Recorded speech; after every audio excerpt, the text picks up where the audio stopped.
बहुत सारगर्भित भाषण अभी आप लोगों ने सुना अखिलेश जी का। जितने पक्ष संभव हो सकते थे उन्होंने रखा। उन्होंने लेखक की सीमा भी बताई और एक तरह समझिए पत्रकारिता में और लेखन में अंतर भी उससे समझ में आ जाता है। अमृत महोत्सव के दौर में प्रतिरोध ये विषय है और हम लोगों का जो विषय है वो है समकालीन कथा साहित्य में प्रतिरोध।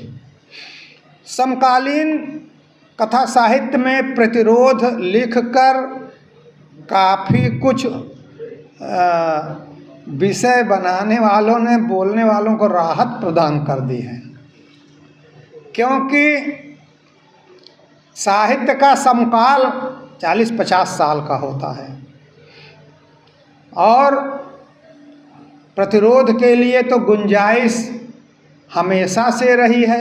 लेखक होता ही है सत्ता का प्रतिपक्ष और वो करता ही आ रहा है, लेकिन धीरे धीरे इधर जो स्थितियां बनी हैं ऐसा लगता है कि प्रतिरोध की ज़रूरत आज ज़्यादा पड़ रही है। जहाँ तक परंपरा की बात है, जैसा कि हमारे कई वक्ताओं ने कहा, प्रेमचंद जो हमारे पुरखा हैं उनके यहाँ से ही प्रतिरोध की शुरुआत हो जाती है और वो कमोबेश घटते बढ़ते हुए रेणु के यहाँ भी है, रांगे राघव के यहाँ भी है, यशपाल के यहाँ भी है और भी बहुत सारे लोगों के यहाँ से होते हुए अभी जैसा कि किसी ने चर्चा किया चंदन पांडे तक के जो हमारे बिल्कुल युवा रचनाकार हैं उनके यहाँ भी है। लेकिन जो कठिनाई बताई अखिलेश जी ने वो भी अपनी जगह सही है कि आप तत्काल कहानी नहीं लिख सकते, कविता तो लिख सकते हैं, पत्रकारिता कर सकते हैं, रिपोर्टिंग कर सकते हैं, नारे बना सकते हैं, जुलूस में चलने के लिए बैनर बना सकते हैं। कहानी के लिए और उपन्यास के लिए ज़रूर समय चाहिए। ऐसा नहीं है कि कहानी को इस वजह से हम ज़्यादा महत्व दे दें या नारे को कम महत्व दे दें। कई बार नारे ज़्यादा महत्वपूर्ण हो जाते हैं और ज़्यादा सक्रिय भूमिका निभाते हैं, प्रतिरोध में ज़्यादा सहयोग करते हैं। लेकिन ये भी सही है कि उस समस्या के साथ साथ वह नारे भी भूल जाते हैं। पपीता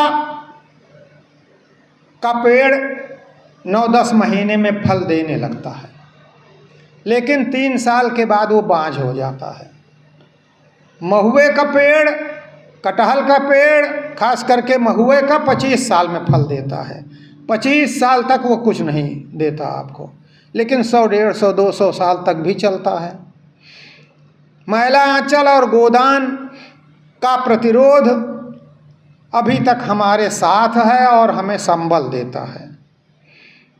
ऐसा नहीं है कि इन रचनाओं में प्रतिरोध नहीं है और संदर्भ बदलने के बावजूद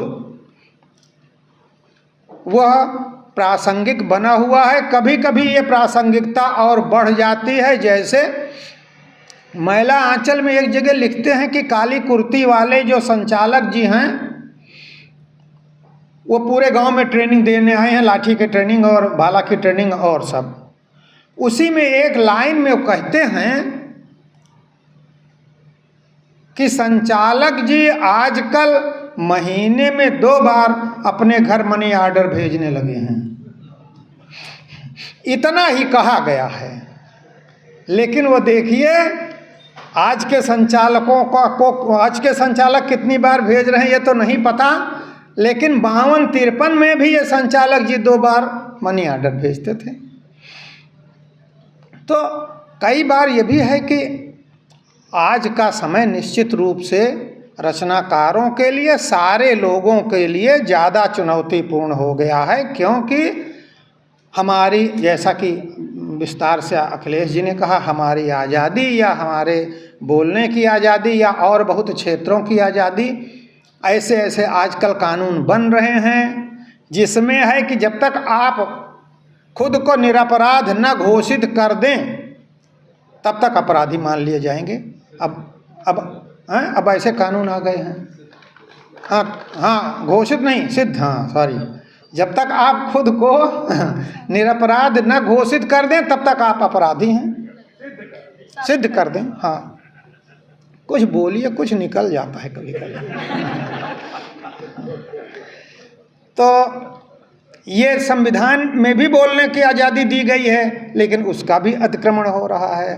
आप न्याय के दरवाजे पे खटखटाने जाइए तो वहाँ कोई मामला पहले टेकअप हो जाता है और कोई मामला रखा ही रह जाता है।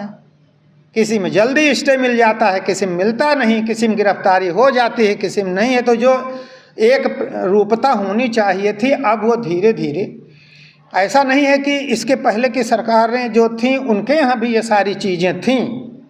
चीज़ें अच्छाई बुराई शुरू से रही है, बस उनके अनुपात का अंतर आ गया है। ऑपरेशन ग्रीन हंट चलाया गया था और जिसमें उनको बातचीत करने के लिए तत्कालीन गृह मंत्री बुलवाए थे कि उनको बुलाइए, उनको सुरक्षा दी जाएगी और हम लोग बातचीत से हल करेंगे।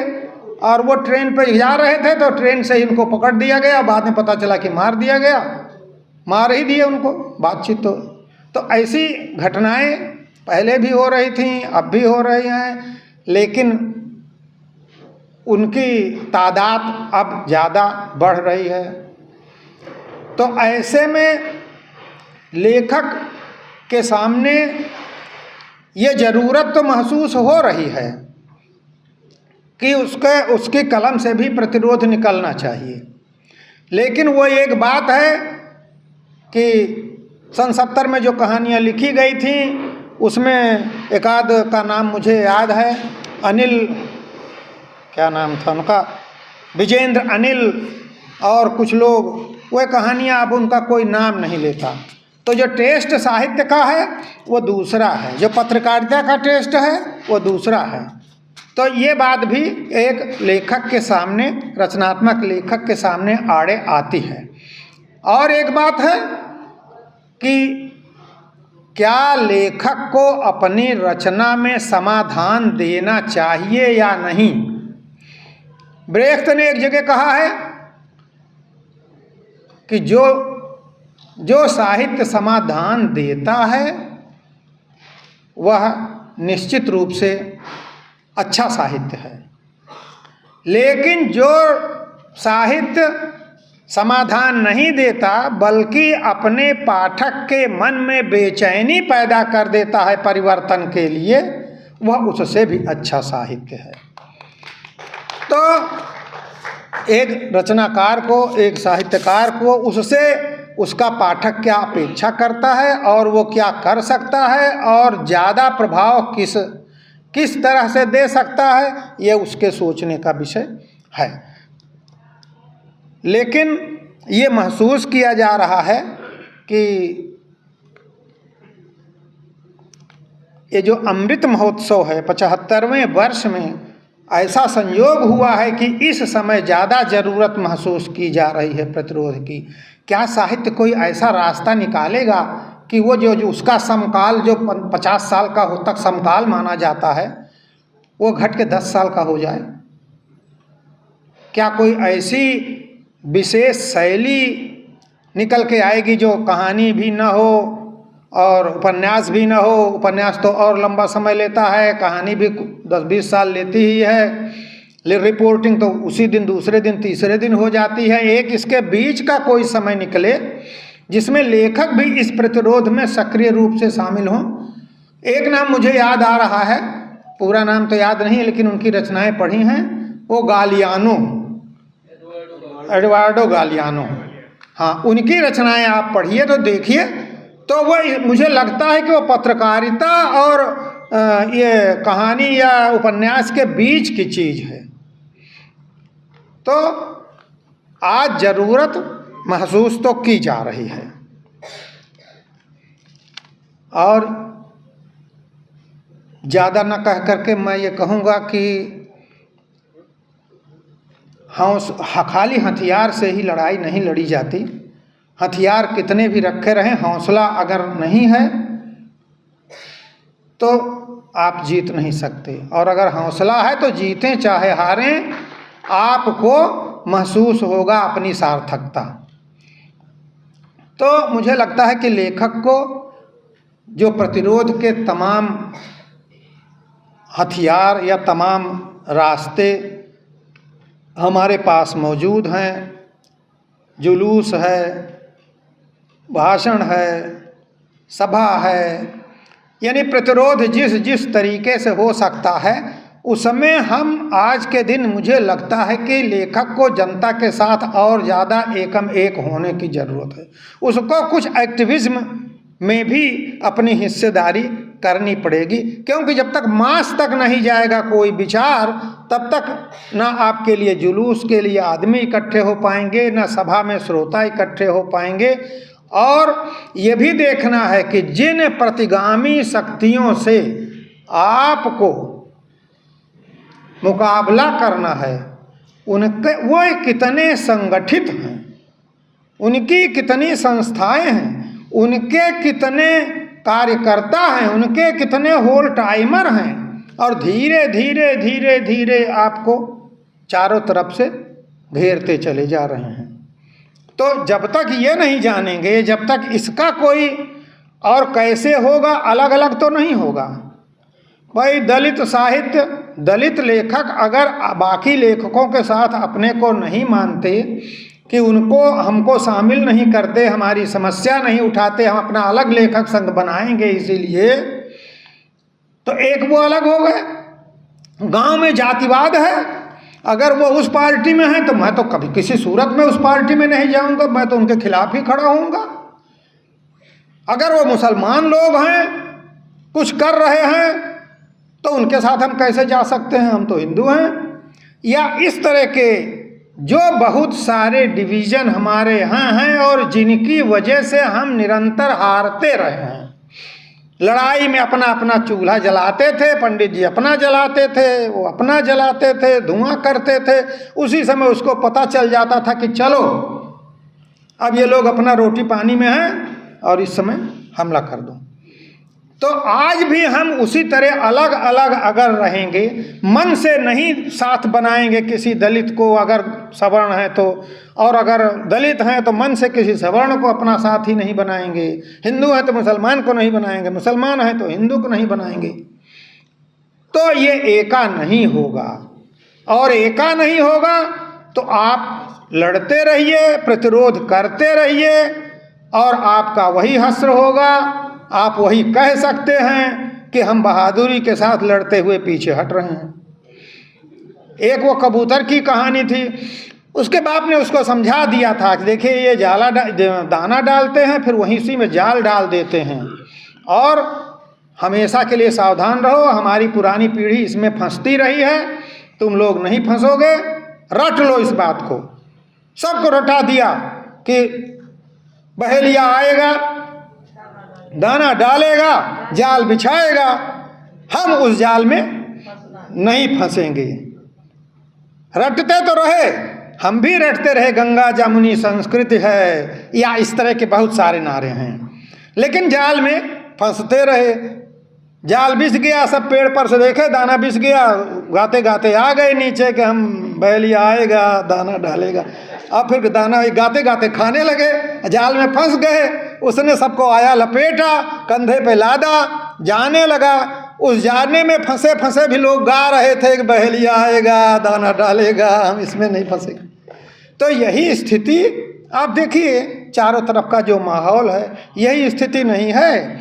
अभी पता चला आप कुछ और कांवर ढोने वाले जो नहीं जाते थे वो चले गए, कोई और चले गए।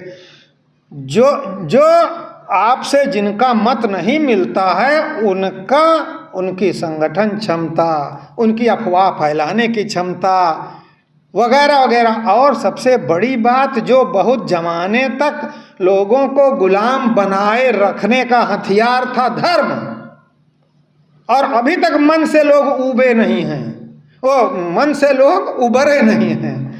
तो धर्म भी जब तक अपना झंडा गाड़े हुए है हमारे मन में, तब तक भी हम निर्बल हैं। वो हमें निर्बल बना चुका है, पैदा होने के दिन से बना चुका है।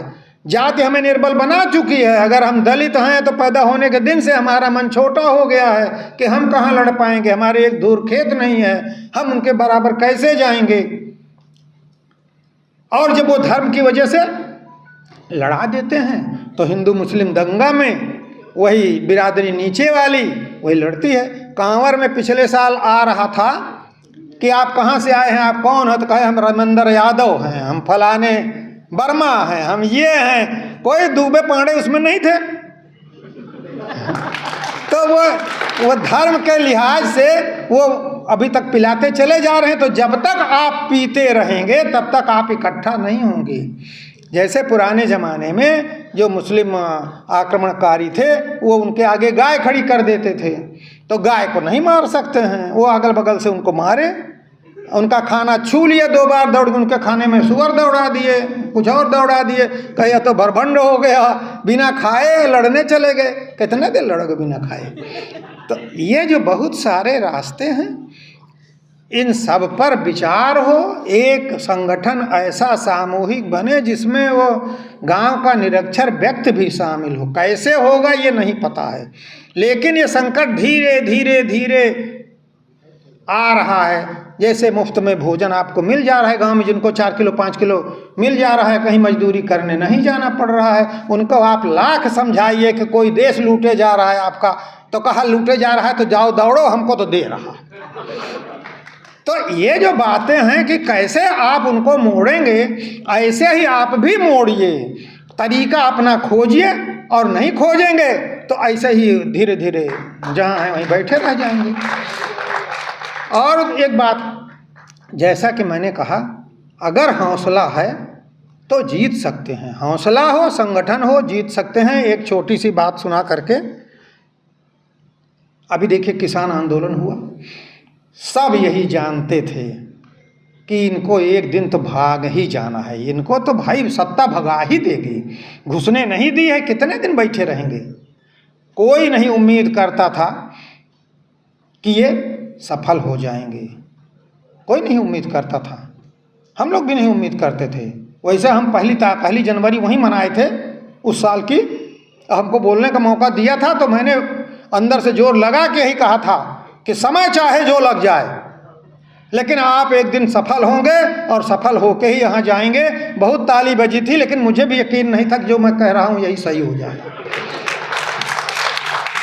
लेकिन देखिए तो सही हुआ। तो ये ऐसा उदाहरण है कि हम इससे सीख ले सकते हैं कि अगर हम डटे रहेंगे, क्या क्या नहीं गाड़ दिया गया, हाँ कांटे गाड़ दिए गए, सड़क खोद दी गई। मतलब या तो कहीं से अफगानिस्तान से हमला होता हो तो तब भी शायद सड़क खोदने की बात कहीं दिखाई लिखी नहीं गई है। उन्होंने यही कहा होगा खाएंगे तो लड़ेंगे, लेकिन कांटा गाड़ दो, टायर पंचर हो जाए। ये सब बातें आज तो हमारे सामने के हैं तो इतना आश्चर्यजनक नहीं लग रहा है, इसलिए कि हमने अपने आँख से देखे हैं। लेकिन अब बताइए कि हम लोग मर जाएंगे और अगली पीढ़ी आएगी। अभी मान लो 2022 चल रहा है, 2122 में तो कहेंगे इसी देश में ऐसा हुआ था कि किसान जो सबको अन्न देता है, जिसका पैदा किया हुआ सारी दुनिया खाती है, उसी को नहीं आने दे रहे थे। वो क्यों आ रहे थे भाई? वो आ रहे थे, संसद में जा रहे थे अपनी बात कहने के लिए कि भैया ये कानून बहुत ख़राब है, इसको आप वापस ले लीजिए। वो गोला बंदूक लेके नहीं आ रहे थे, किसी को मारने नहीं आ रहे थे, बगावत करने नहीं आती, यही कहने आ रहे थे। तो हो सकता है 100 साल बाद इतनी अकल हमारे देश के उस पीढ़ी में भी आ जाए कि ये तो बहुत गलत काम हुआ। और कहीं कहीं देखे 100 150 साल पुरानी घटनाओं पर या गलतियों पर लोग माफ़ी मांग रहे हैं। अभी ऑस्ट्रेलिया में माफ़ी मांगी गई, वहाँ के राष्ट्रपति उन्होंने मांगा जो वहाँ के आदिवासियों पे उन्होंने जुल्म ढाया। अभी कहीं और गैलीलियो को जो वो दिया गया था, सज़ा दी गई थी, तो उसके लिए अभी माफ़ी मांगी गई है। तो माफ़ी भी मांगी जा रही है। हो सकता है 100 साल बाद यहाँ भी माफ़ी मांगी जाए। हाँ, कम भी हो सकता है और ज़्यादा भी हो सकता है। तो हम ये उम्मीद करें कि अगर अन्याय होता है तो उसका प्रतिकार भी होता है और उस जुल्म का अंत भी होता है। और यह अंत हौसले से होता है। ये जो किसान जीते ये हौसले से जीते। एक छोटी सी घटना बता के, घटना नहीं, एक लघु कथा बता के अपनी बात समाप्त करेंगे। 4 लोग एक जगह रास्ते में बैठे हुए थे। 4 लोग थे। एक थे अंधे, एक थे बहरे, एक थे लूले और एक थे लंगड़े। अंधे, बहरे, लूले, लंगड़े। तो अंधा कहता है कि लगता है डाकू आ रहे हैं। अंधा कहता है कि लगता है डाकू आ रहे हैं। तो बहरा कहता है कि हाँ, घोड़े की टाप तो सुनाई दे रही है। तो लंगड़ा कहता है कि चलो भाग चलें। तो जो लूला था, दोनों हाथ नहीं थे उसके यहाँ से, उसने कहा भागेंगे क्यों, 2-2 हाथ करेंगे। तो ये 2-2 हाथ करने का जज्बा जब आ जाएगा हमारे बीच में, तो वही असल प्रतिरोध का दिन होगा। उस दिन को हम मनाएंगे और वो दिन आएगा, जरूर आएगा। इन्हीं शब्दों के साथ धन्यवाद।